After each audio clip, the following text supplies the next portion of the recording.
आप जो इस तरह की घटिया हरकत कर रहे हो, जब अपने घर में हो, महाराष्ट्र में हो, यदि बहुत बड़े बॉस हो तो चलो बिहार, चलो उत्तर प्रदेश, चलो तमिलनाडु, तुमको पटक पटक के मारेंगे। ये एनार्की जो है नहीं चलेगी। हमने वो लेटर, इंटरनल लेटर है जो मिनिस्ट्री ऑफ एक्सटर्नल अफेयर्स जो ब्रिटेन का है, उसने मिनिस्ट्री ऑफ होम अफेयर्स को लिखा। कोई कमेटी जो है जांच कर रही होगी। तो जून में आपको पता है कि ऑपरेशन ब्लू स्टार हुआ 1984 में। ये फरवरी 1984 की चिट्ठी है जिसमें साफ लिखा हुआ है कि भारत ने हमसे मदद मांगी है, टेक्निकल, फिजिकल और जो एक लड़ाई का जो SAS का जो मदद है वो उसने मांगी है और हमने दिया है। हमारे लोग वहाँ गए हैं और स्वर्ण मंदिर पर जो आप समझिए कि 6 महीने पहले से स्वर्ण मंदिर पर अटैक करने का जो है कांग्रेस ने प्लान बना रखा था। ये सबसे सीरियस है। दूसरा, आपको पता है कि वो कमेटी जांच की और उस कमेटी में पता चला कि उस वक्त जो है ब्रिटेन के पूरी की पूरी आर्मी के जो सीनियर अफसर्स थे वो उनकी देख रेख में जो है भारतीय सेना इस तरह से कर सके। इस तरह से कोई करता है? भिंडरावाले को आपने पैदा किया और भिंडरावाले को पैदा करने के बाद आपने निहत्थे सिखों को जो है सबसे जो धार्मिक संस्था है सिखों की, स्वर्ण मंदिर से ज़्यादा धार्मिक तो कुछ है नहीं, वहाँ आपने अटैक कर दिया। उसमें भी विदेशी सेना के साथ मिलकर, ब्रिटेन की सेना के साथ मिलकर। 3 काम ऐसे किए सिखों के साथ अन्याय किया कांग्रेस ने, जो ना भूलने वाली घटना है। सबसे पहले 47 में जब करतारपुर साहब दे दिया, पूरा का पूरा अकाली दल से लेके पूरा पंजाब परेशान हो गया, पूरा एजिटेशन चला। 60 में फाइनल नेगोशिएशन हुआ। गृह मंत्री और विदेश मंत्री सरदार स्वर्ण सिंह ने थे, लेकिन सरदारों ने ये काम किया और स्वर्ण सिंह जी ने ये काम किया, इसलिए KM शेख और स्वर्ण सिंह जी के बीच समझौता हो गया 1960 में, जिसमें करतारपुर साहब को परमानेंटली पाकिस्तान को दे दिया। दूसरी घटना ये हुई कि जब ये ऑपरेशन ब्लू स्टार, मतलब ये तो 84 के फरवरी की हमने चिट्ठी दी, इसका मतलब 82-83 जो सिख एक्सट्रीजम बढ़ रहा था, भिंडरावाले को पैदा किया था ये काम करना है, तो जैल सिंह जी को राष्ट्रपति बना दिया और स्वर्ण मंदिर पर अटैक कर दिया ब्रिटेन के साथ मिलकर। और तीसरा, आपको पता है कि इंदिरा जी की हत्या के बाद, दुर्भाग्यपूर्ण हत्या के बाद, जब सिख दंगे हुए और कांग्रेस के नेताओं ने चुन चुन कर सिखों को मारा, खासकर दिल्ली में, तो क्या किया? 2004 में जब कांग्रेस को मौका मिला तो मनमोहन सिंह जी को जो है प्रधानमंत्री बना दिया, क्योंकि उस वक्त जो है नानावती कमीशन आ गया था। सारे कमीशन जो है कह रहे थे उसमें जगदीश टाइटलर को बचाना था, HKL भगत को बचाना था, सज्जन कुमार को बचाना था। और आपको पता है कि जब तक मोदी जी की सरकार नहीं बनी तब तक ये सभी जो है बाहर ही घूमते रहे।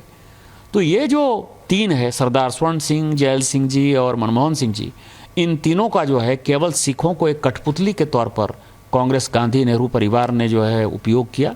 और ये सबसे दुर्भाग्यपूर्ण घटना है जो आज मैंने ट्वीट किया कि ऑपरेशन ब्लू स्टार में आपने ब्रिटेन के सेना के साथ मिलकर स्वर्ण मंदिर को तहस नहस किया। महाराष्ट्र में जो हिंदी भाषा को लेकर जो चल रहे हैं, तो आपने भी इस पर ट्वीट किया है, विशेषकर हिंदी भाषी लोगों को मुंबई में मारने वाले यदि हिम्मत है तो मुंबई में उर्दू भाषियों को मार डालना चाहिए। देखिए क्या है कि आप क्या कर रहे हो कि मराठी बोलना होगा?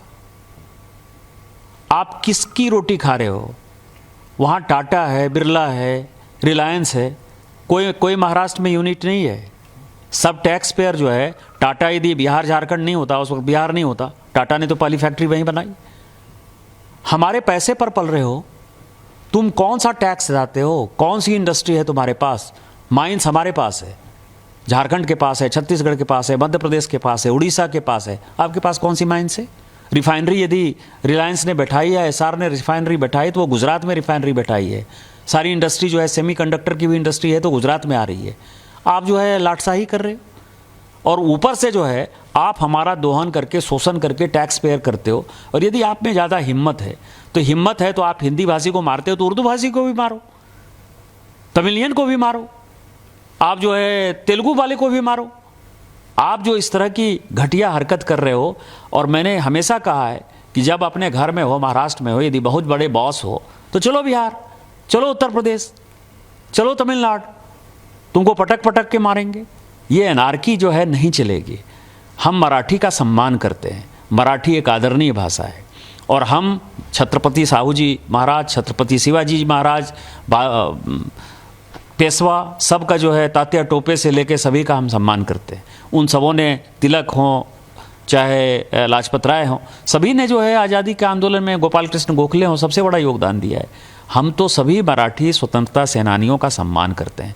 महाराष्ट्र के स्वतंत्रता में, हमारी भारत की स्वतंत्रता में बहुत बड़ा योगदान है। लेकिन आज जो वोट बैंक की पॉलिटिक्स, बीएमसी का चुनाव होने वाला है और ये उद्धव ठाकरे और राज ठाकरे जो कर रहा है, इससे घटिया कोई काम नहीं हो सकता है और हम इसका प्रतिकार करते हैं। और यदि उनमें हिम्मत है, जो मैंने आपको कहा है, यदि उनमें हिम्मत है तो बगल में जो है माहिम इलाके में चले जाएं और माहिम की दरगाह के सामने जो है किसी हिंदी भाषी और उर्दू भाषी को पीट कर दिखा दें, तो मैं मानूंगा कि वो सचमुच जो है बाला साहब ठाकरे जी के जो है वारिस हैं और बाला साहब ठाकरे जी के सिद्धांतों पर चल रहे हैं। सर, जम्मू कश्मीर अटैक पर, पहलगाम अटैक पर कंडेम किया है, तो prime minister also skating attack on the Pakistan at the BRICS. तो माननीय प्रधानमंत्री जी का जो ब्रिक्स का दौरा है ना, वो बहुत भारत के लिए जो है सम्मानित दौरा है। सारे राष्ट्राध्यक्षों ने माननीय प्रधानमंत्री जी की बातों को जो है सहर्ष स्वीकार किया है और ब्रिक्स ने पहलगांव की घटना को जिस ढंग से अपने बातचीत में शामिल किया है और जिस तरह के डेलीगेशन में सारे लोगों ने एक साथ टेरर को खिलाफत किया है और वो एक पार्ट है हमारे जॉइंट स्टेटमेंट का, मुझे लगता है कि इससे बड़ा मजबूत प्रधानमंत्री इस देश को नहीं मिल सकता। हम माननीय प्रधानमंत्री जी के प्रति शुक्रगुजार हैं और उनका जो नेतृत्व है वो पूरा का पूरा 190 से ऊपर कंट्री उसको मानता है और उनके नेतृत्व में भारत मजबूत है, इसलिए हम मजबूत हैं और पाकिस्तान को जो है मुंह तोड़ किसी भी समय हम जवाब देने की स्थिति में। कांग्रेस की नीतियों के ऊपर क्या कहेंगे, क्योंकि सर्जिकल स्ट्राइक हो या हो तो उस पर भी उन लोगों ने क्वेश्चन। देखिए, अपने दिल से जानिए पराए दिल का हाल। मैंने जैसे आपको कहा ना कि भारत के लोगों को मारने के लिए, सिखों को मारने के लिए उनको ब्रिटेन की सेना की आवश्यकता होती है। आज भारत मजबूत है। भारत ने ब्रह्मोस से और आकाश से जिस तरह से अटैक किया, पाकिस्तान को तहस नहस कर दिया, जिस तरह से उनके एयरफोर्स कैंप को, आर्मी कैंप को, जो टेररिस्ट कैंप को हमने तबाह किया है, इससे कांग्रेस पूरी हिली हुई है। कांग्रेस को लगता है कि हम तो छोड़ कर गए, हम तो उस सेना को छोड़ कर गए जिसके पास कि 5 दिन का जो है गोला नहीं मौजूद था, और ऐसी सेना हो गई 10 साल में कि वो जो है घुसकर पाकिस्तान को मार रही है। इन्होंने हमला हंगामा शुरू कर दिया कि राफेल गिर गया, राफेल गिर गया। आज तो राफेल का जो सीईओ है उसने कहा कि एकदम कोई भी राफेल को कुछ नहीं हुआ है, राफेल सुरक्षित है और हमने जो है जो अटैक करना था वो पाकिस्तान में जाकर राफेल ने जो है अटैक किया है। तो सारी बातें जो है ख़त्म हो गई। अभी तक तो उनको यही लग रहा था ना, हंगामा कर रहे थे। दूसरे एविएशन कंपनी के साथ, दूसरे देशों के साथ मिलकर कांग्रेस एक कैंपेन कर रही थी। मैं यही कह सकता हूं कि कांग्रेस एक देशद्रोही पार्टी है और मेरा लगातार ट्वीट इसके ऊपर जारी रहेगा।